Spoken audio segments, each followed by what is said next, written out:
afayeenka guddiga maamul samaynta gobolada waqooyi bari Soomaaliya mudane Axmed Maxamuud Axmed Jabiye ayaa maanta shir jiraayad oo warbaahinta ugu qabtay magaalada Xingalool ku dhawaaqay madaxweynaha uu yeelanayo maamulka waqooyi bari Soomaaliya kaasoo ay guddiga siyaasaddu u idmadeen Cali Axmed Faatax waa kan afayeenka oo arintaasi ka hadlaya. waxaan halka maanta ka sheegayaa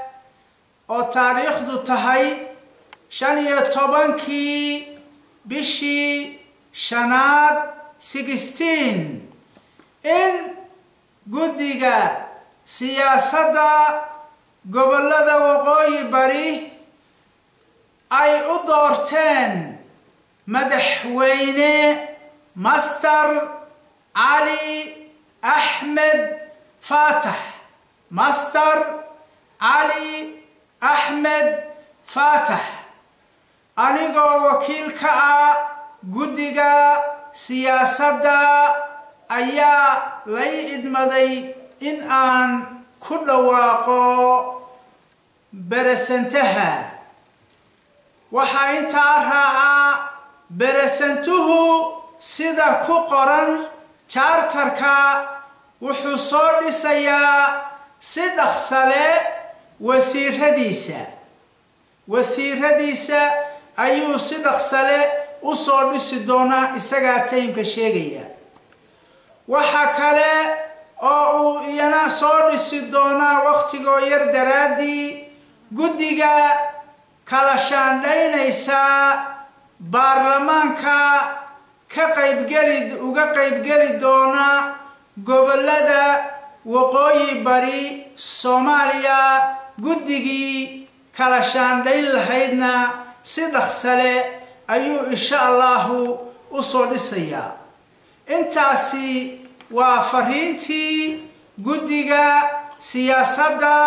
gobolada waqooyi bari waxaan raacsanayaa waxaan u dardaarmayaa beresantaha in uu dalka loo doortay iyo waddanka ballaaran ku hogaamiyo si cadaalada in shacabka gobolada degani ay iska dhex arkaan dhammaantood baan insha Allah u dardaarmayaa waxaan ugu ducaynayaa in Ilaahay xilka la garab galo waxaan ugu ducaynayaa insha Allah in Ilaahay xilka loo magacaabay oo gobolada waqooyi bari shacabkiisu ay u doorteen in Ilaahay ku asturo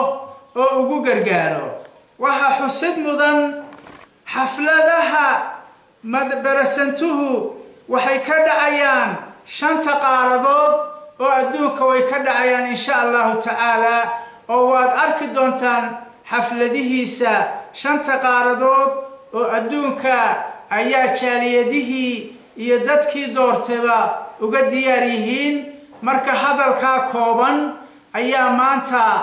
uu ku egyahay warbaahinteena iyo nuxurka saxaafadeenu wassalaamu calaykum waraxmatullaahi si kastaba ha ahaatee magacaabista madaxweynaha maamulka waqooyi bari Soomaaliya mudane Cali Axmed Faatax ayaa imaanaysa iyadoo muddooyinkii u dambeysay ay gobolada waqooyi bari Soomaaliya ka socdeen shirar arrintaas la xiriira. Maxamed Saalax warbaahinta SBC magaalada Xingalool.